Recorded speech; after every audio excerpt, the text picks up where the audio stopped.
Hello, this is a video about how to complete the p5js emoji exercise from my creative coding class. In this video, I'm going to show you how to do it. I don't know if I'll get all the way through this. I'm not sure how long this will go. I have not really made a good plan about that part of this video tutorial, but we'll find out here pretty soon. So here's what we're trying to do. We are trying to use p5js to draw an emoji. And in order to complete this task, you're going to need a few things. First of all, an HTML5 with the p5js library already loaded in there. Alongside of that, you're going to need a sketch.js file for writing the p5 code in there. And you'll need a web browser to view it in. Of course, you'll need to have an idea of what you want to draw with these tools. As far as some resources that might help you figure out either or all of those things, a couple of things are going to be convenient and useful. The emojipedia.org library has quite a lot of emoji in it, so if there's one in particular you're interested in drawing, not sure what to call it, often you can search for different keywords there and you might come across what you're interested in.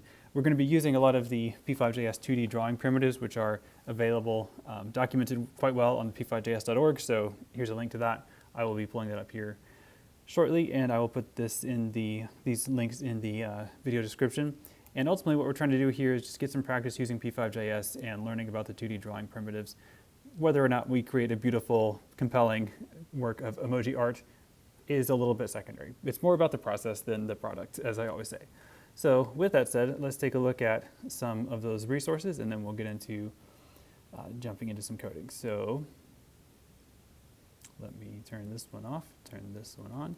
And Emojipedia, like I said, it's a Wikipedia for emoji, a ton of stuff here. If you're interested in one in particular, you can often learn about it. I'm going to try to work on this one today, which I guess is called Loudly Crying Face. I'm not sure if I ever knew the name for that. It's a little bit more complicated than what I usually do with this tutorial.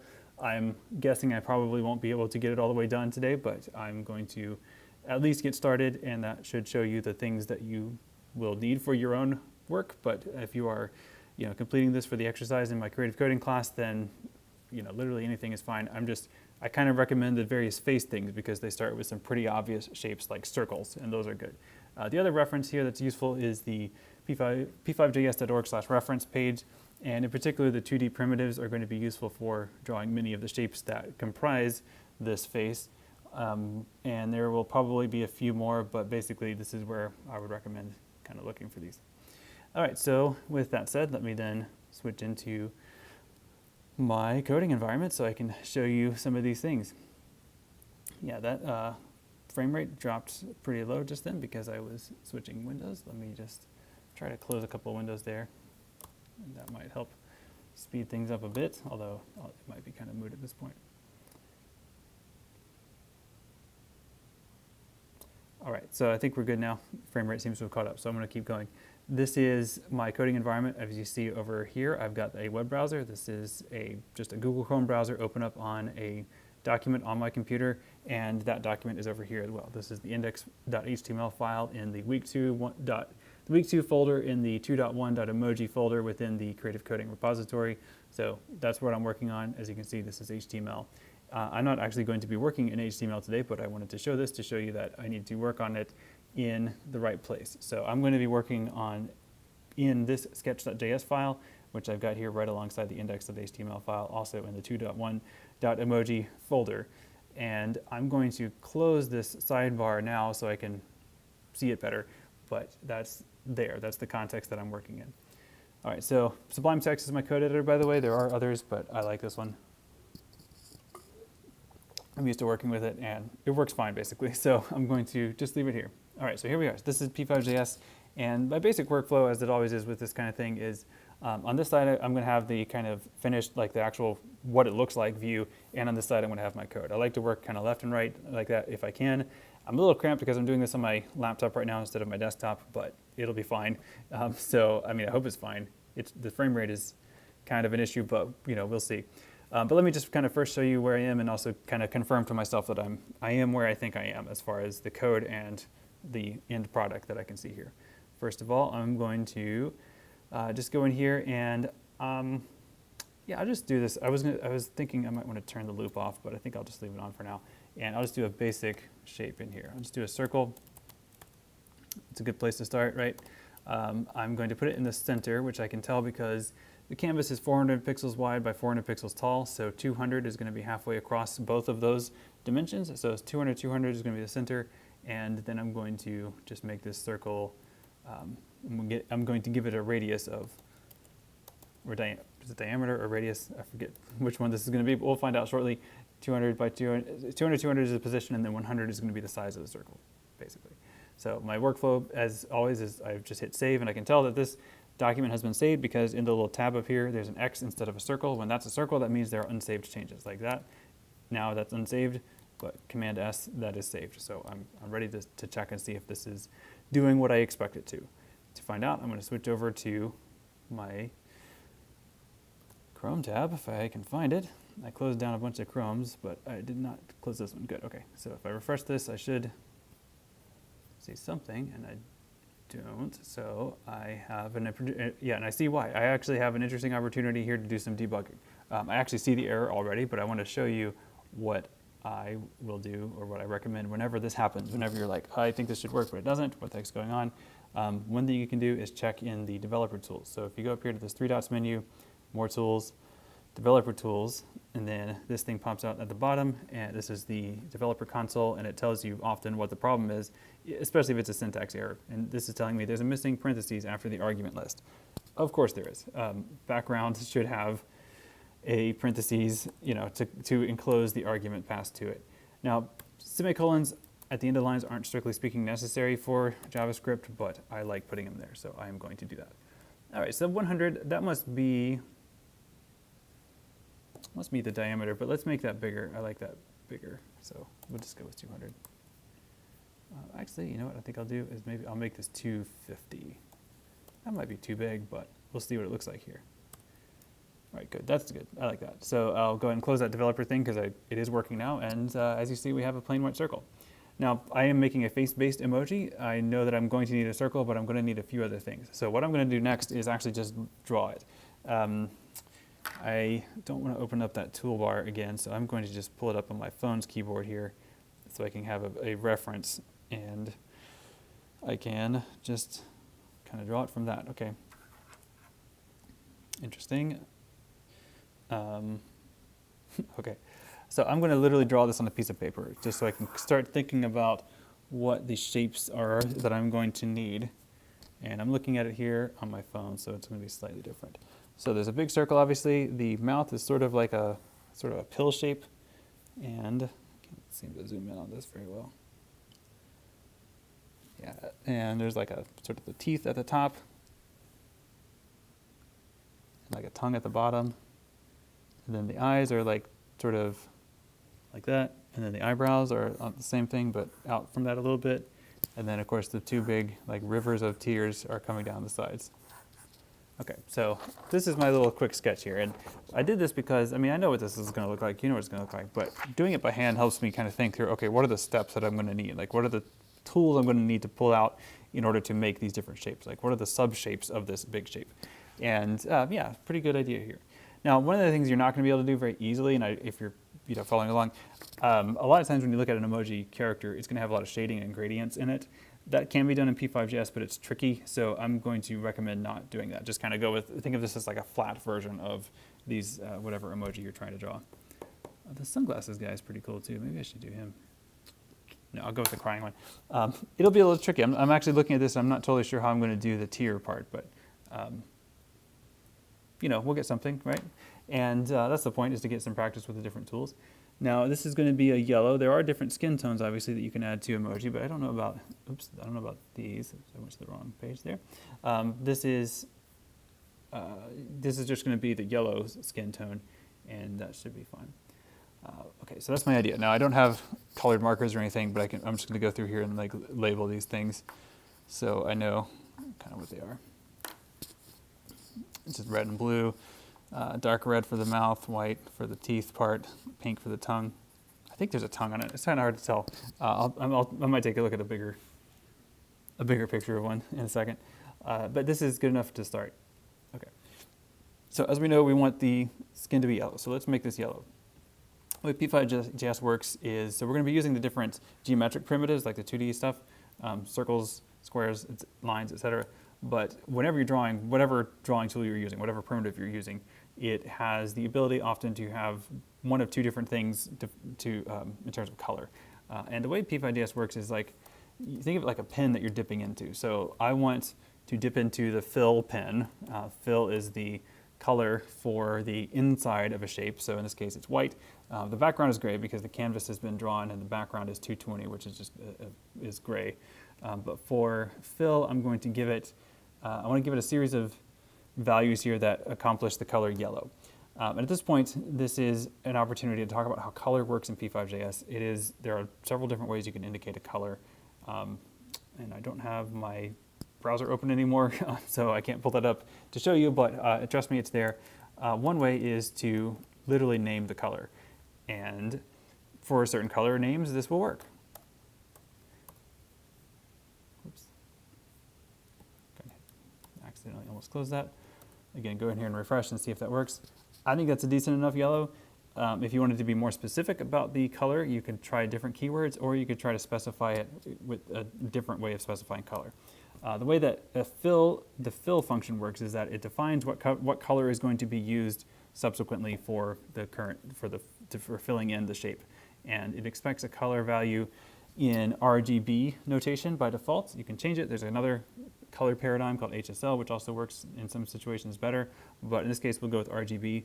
That's going to be just a pseudocode here. It's going to be how much red, how much green, how much blue, mixing those colors together on a scale from 0 to 255. So this is how much red, how much green, how much blue. Now, I'm wondering, I don't remember off the top of my head how to pull up yellow. So let's try 255, 255, 0? That might be right. I don't know. Let's see. Okay, surprisingly, that is right. But let's say if we want it to be a little bit like duller, I think if I increase that, the blue value, that might go up. And that was pretty subtle if it changed at all. Okay, so that's just making it paler. I guess that's okay. But really I want it to be a bit more on the red side. So I'm going to bring down the green here. Ooh, okay, so that's kind of neat. Kind of a peach color. Not what I wanted, but kind of neat. Let's go up, back, let's pull the red back up, but pull the green down. Oh, not that far down. That's on the page down there. Let's go back to, what was that, 100? Let's try that. Okay, so I like that. That's a little better of a yellow color. It's basically yellow still. It's just a little bit softened up. So I kind of like that color. I'm going to stick with it anyway. All right, so now the next thing that I can change and want to think about changing is the stroke. So the stroke is going to be the line that's drawn around the circle in this case. If we were just doing a line, if I were using a line function, that's all that I would be able to change. But in this case, because I can change both the line and the fill, I'm going to try that. But the keyword here, the function is called stroke, and I'm just going to set this same as I did with the fill. So it's expecting a color. I could set this by using a color keyword. I'll try gold. I don't know, why not? See what that looks like. Might not even be, ooh, okay. I can just sort of barely tell that that's a different color. It's also quite thin, so I have a hunch though that this might be the color actually I do want. So let me try to increase the stroke weight to see it better. That'll make it's basically the line thickness. In this case, it's going to expect a number in pixel values. All our numbers in terms of width and length are pixels, by the way, because I created the canvas at 400 by 400. That's 400 pixels wide, 400 pixels tall. So stroke weight is also going to be pixels. Let's just try a really thick line just to make sure that it's actually visible. Stroke weight 20. So, okay, yeah, there we go. You can kind of see that. I think I want to go darker than that, but you can hopefully pick that up. It's maybe a little bit subtle. But when I say darker, I need to think about, okay, what is the actual color here? Now here's another little trick to figure out colors, and I'm going to go into Chrome to do this. What I'm going to do is use the developer tools again. So go to more tools, developer tools, and I'm going to use this thingy,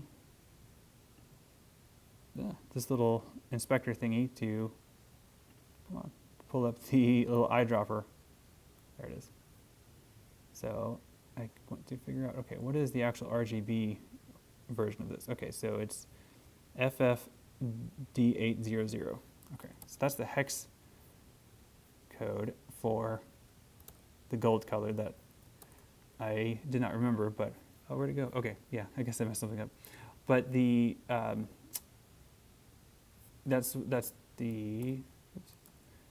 is the value that I just copied to my clipboard. It's a hash mark and then 6 letters, which are hexadecimal notation for an RGB value. So that's, I just was looking in the elements inspector to figure out what that was. I knew the keyword gold, but I wanted to pull it up by hand so I can manually adjust it. Now, when it's FFD800, these are also RGB. So FF is how much red, D8 is how much green, 00 is how much blue. Yeah, RGB. Sometimes I was blanking on making sure I got the order right. RG and B. But this is on a scale from 00 to FF. This is hexadecimal notation. Hexadecimal notation is not exactly intuitive. Some people can do it in their heads. Just know that FF is higher. I can't quite do it in my head, but I know that that will be less red. I'm not sure if that'll be better or not. Ooh, that's kind of nice. I like that. I actually like this color combination. This is kind of pleasant, but that's not what I wanted. So let me bring the, yeah, that makes sense because there's more green than red now. So let me bring the red back up to DD level, and then I'll put the green on AA. Let's see how that looks. Okay, that was closer to what I wanted, although I think it's still a little too dark. So what I'll do is bring the blue up just a tad. That will probably lighten it some. Yeah, not enough. Okay, it's looking kind of brown too. I don't know. I don't love that, but okay.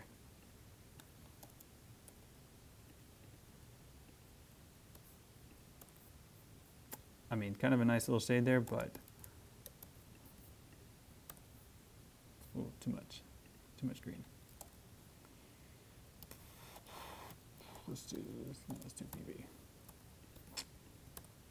Okay, so I need to move on, so I'm going to just stop there. But this is the idea. You just sort of play with it until you get it right, basically. But that's good enough for now. So let's try then putting in a couple of eyes, and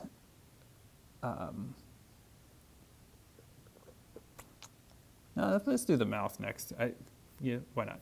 So this will be another shape in the center, and I'm using 400 by 400. That's my reference point for the width and height, the matrix that makes this up.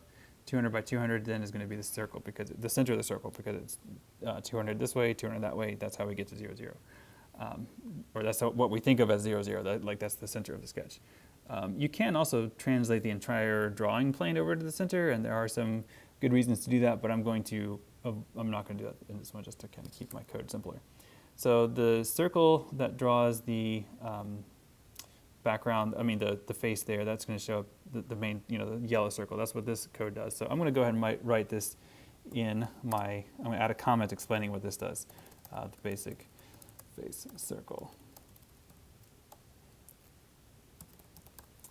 So that's been drawn there, and actually I'm going to group these together a bit, because all of these actually are specific to how I want to draw this particular thing. I'm going to draw the mouth slightly differently, so let's try that. Let's put that at, we'll do an ellipse for this one. And ellipse is like circle, except it takes 4 arguments. It takes a position to start drawing at, but then it takes essentially a width and a height, so it kind of goes in a particular place. Although, I wonder if this would be better as a rounded rectangle. It might be. Let's try it as an ellipse first and see how that looks, and then maybe we'll try a rounded rectangle next, and then we'll see. I don't know. This is, how long have I been going? Yeah, I've been going about 20 minutes. I'm not going to go much farther than this, just to save, to save time. So this is an ellipse. I'm going to put it at 200, 200. So also in the center. No, I'll put it at 200, 300. So it's down a bit. And then I'm going to do 100, 200. Right. So I'm not sure about these numbers. I'm just going to try it and see how it looks. If I like it, then I'll keep it. If it's not exactly where I want it, then I will change it. So, okay, so that's basically where I want it, but it's way too tall, obviously, and it looks kind of weird. Also, I don't like the ellipse shape, but that's the next step. All right, so as you can see, though, it's keeping the same drawing rules as before. So it's got the same fill color, the same stroke color as before. I'm going to change those though because this is now going to be a feature that appears on the top. So now I'm going to make the stroke weight, I'll go ahead and make the fill black, or I'll do it this way. I'll do it with the hex notation, why not? And then I'll make the stroke also black. I may not like this, but I'll try it, and then I'll make the stroke weights. No, this is a value, just like that. So, okay, so stroke weight 1. Notice, by the way, when I'm writing in my code editor here, things change colors. This is because my editor knows that I'm writing JavaScript, and it's going to use syntax highlighting to essentially subtly label different kinds of things when I put it in here. And so if I do the 2 slashes at the beginning of a line, that's a comment, and those are going to show up in gray for this particular theme I have. String values are going to be showing up with this light green. Functions are going to be this dark blue, and then integers, or numbers, are going to be this kind of orangey color, which I like. I like this color scheme. Okay, so this is going to be slightly better, but I think still wrong. Let's see. Yeah, okay, definitely still wrong. It's too. It starts in the right position, but it's too long, obviously. So I don't want to be 200. I want to do. Let's just try 100. I think that's still going to be too big. Oops. Nope, I changed the wrong thing. So I'm going to change this to. So it's 200, 300. So, oh yeah, it's too far down. Okay, so let's do 200, 200 again. That's not right. 250. Okay, that's good. That's about right. But I want to narrow it, obviously, so I'm going to make it, let's say, 50 by 100. Okay, so now we're getting somewhere. I don't love the proportions, though, so let's just try 75, 100. Okay, I don't know. It's good enough, I think. I'm going to make it just a little bit taller, too, and back it up just a little bit vertically. Using the number plane here, 0 is the top 200, or 0 is the top 400 is the bottom. So 180 means I'm going to start the circle 20 pixels higher than if it were 200, by the way. Oops, except I did it wrong. I was thinking about the wrong value. So it's 200. This is the one I wanted to move up, not the other one. So because the first value is the x position, the second one is the y position. Ooh, that would be interesting, but not what I wanted. Okay, there we go, except now I'm going to go a little bit taller.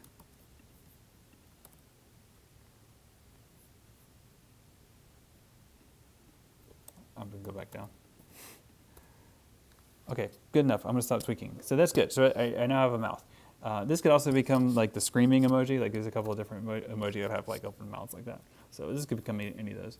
You know what? I'm going to take the stroke weight down for the big shape too. So that's at 20 right now. I'm going to bring that down to 8 because that's a little bit distracting the way it is. So there we go. All right, so notice, by the way, I changed it here. So stroke weight 8 on line 15. I've also got stroke weight line on line 21, but on stroke weight, here stroke weight is set to the value 1.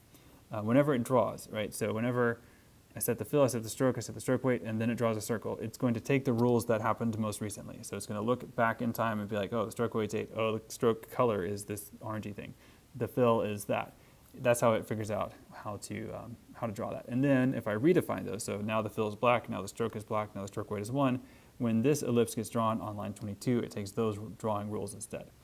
And then it resets because the draw loop is actually, the draw function is actually a loop. It's happening over and over and over again. So that's going to reset, and then when the next time it passes, next time it comes around, it's going to draw that again the right way.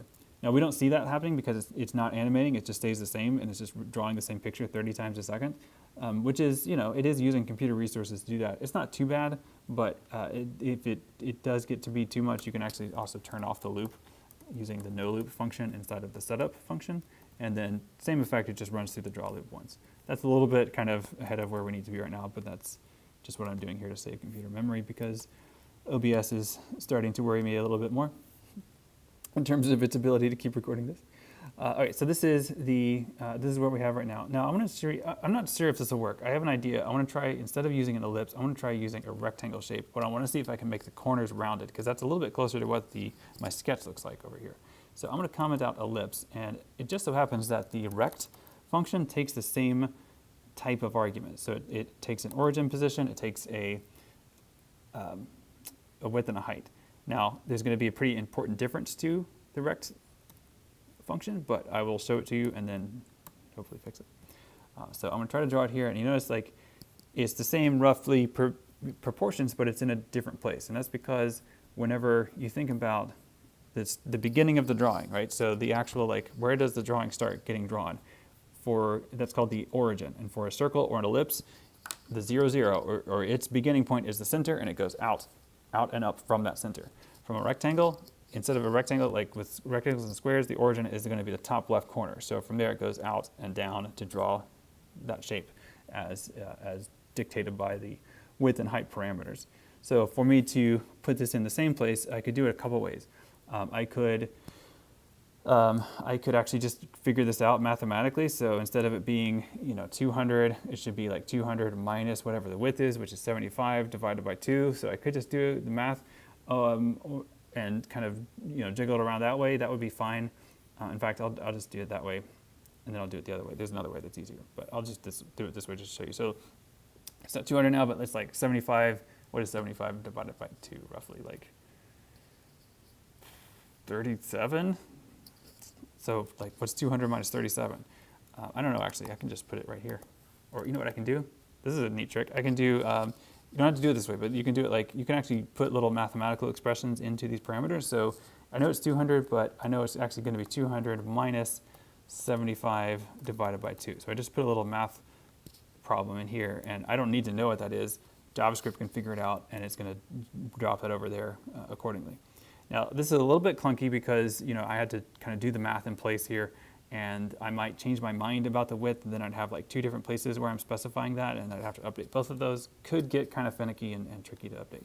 An easier way to do it would be instead to set rect mode to center, and that is going to then, if I get this code back the way it was to begin with, it's going to then draw the rectangle from using the center as the origin. So now it's going to take the same, it's going to basically end up being at the same place as it was when it was an ellipse.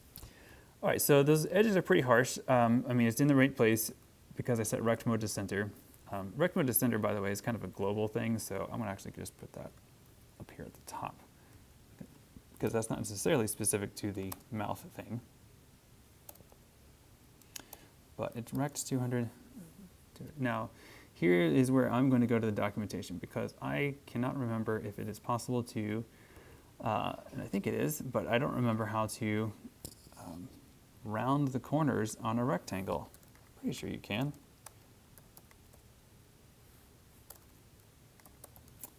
But let's find out. So I'm actually opening this up in another window here, and I will pull it into OBS here in a second. And then I'll probably wrap this up because this is going on pretty long. I didn't mean for this to be quite so long. I'll just maybe highlight a couple of things.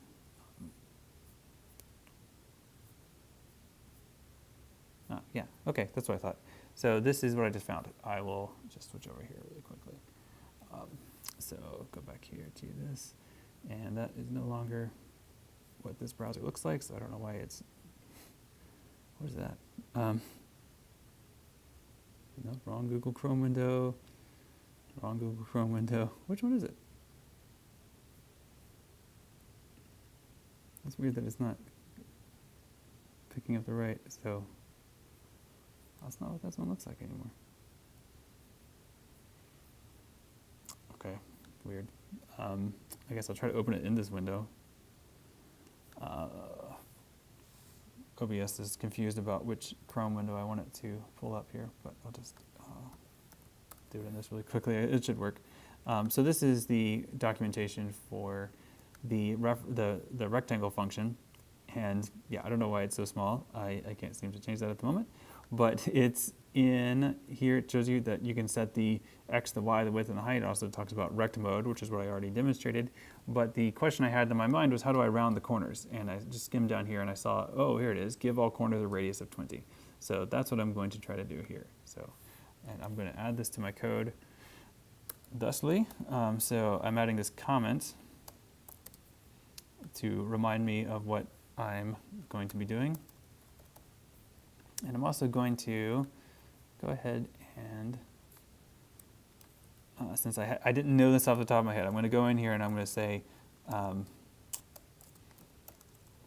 via example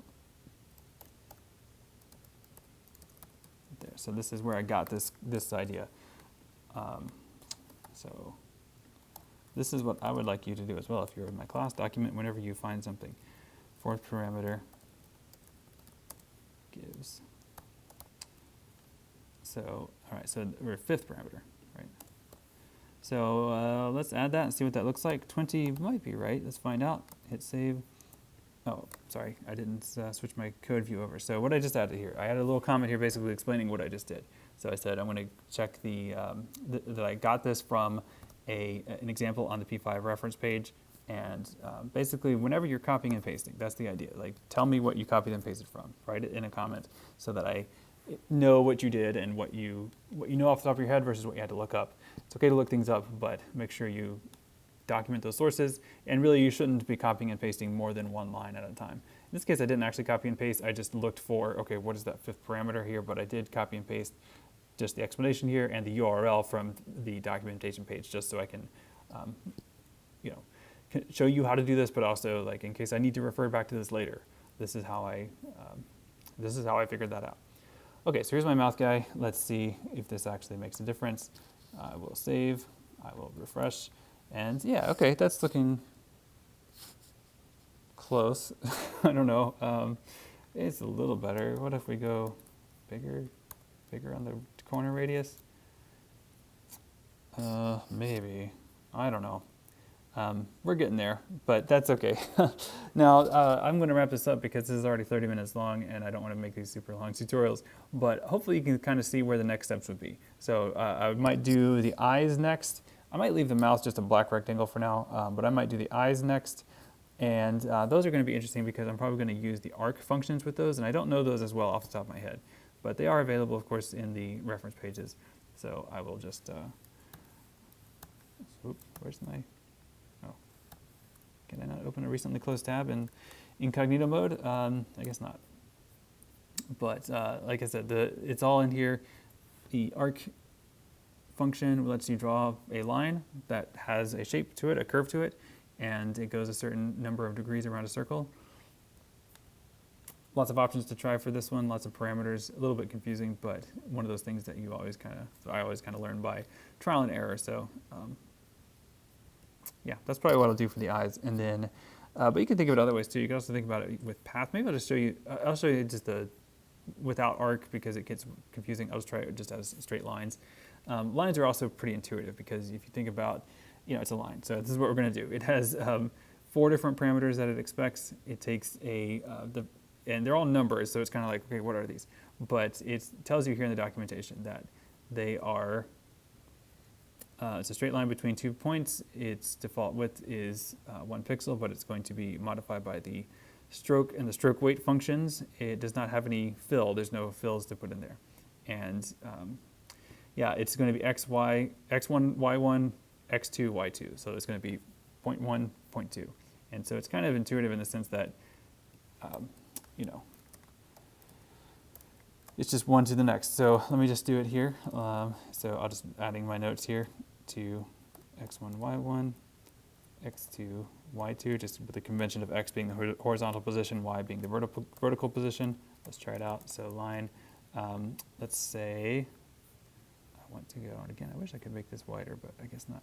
So I'm, again, just kind of ballparking this. You can pick your way through it using the elements inspector, but I think it's just easier to guess and then modify your guess. So I want to make this like a line that's sort of going like this way, like it's just a straight line. So that's going to be something like 150 for x1, but, and then it'll be, 150, let's do 150, 180 for the first point.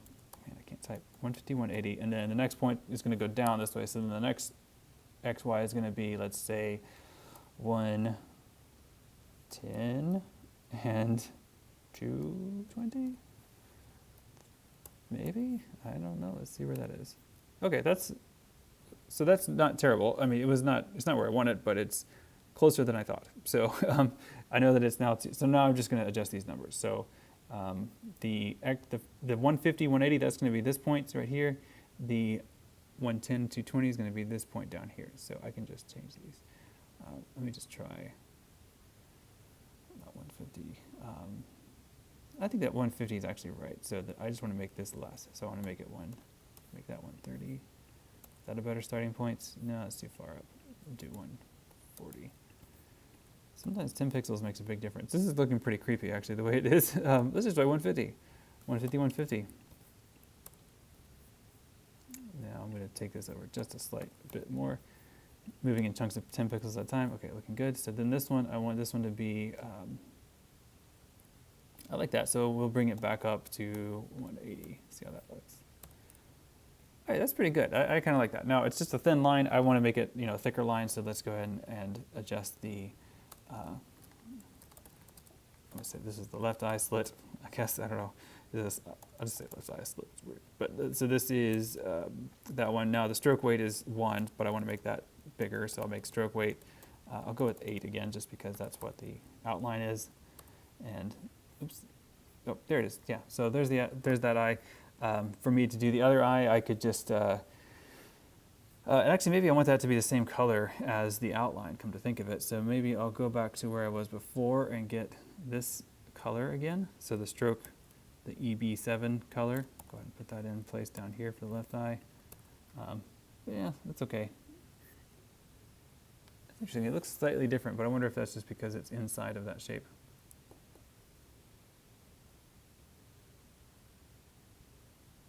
Okay. Well, I'm going to go ahead and wrap it up here. These are the basics. It's really just about finding the function and then giving that function the parameters it expects, and using those parameters to control where that shape gets drawn on your emoji as you build it. Now, there's lots more to go with this one. I will keep working on this on my own, and I will share this with the class when I get it to a point where I'm happy with it. But hopefully, you can kind of see where I'm going with this. The next steps are just kind of trying out different things. I do want to try to make the eyes arcs as opposed to lines, but I think a line will help me kind of get the positions right, and then I'll try to do the arc next. Okay, so that is the basic idea of drawing an emoji. Didn't get very far, but I got enough into it to hopefully get you started. If you have questions or you run into trouble, please ask me. I would be happy to try and help you figure out what you got, especially if you can share an example of what you got so far, and I can try to debug it from there. All right, well, thanks for watching, and I will see you later.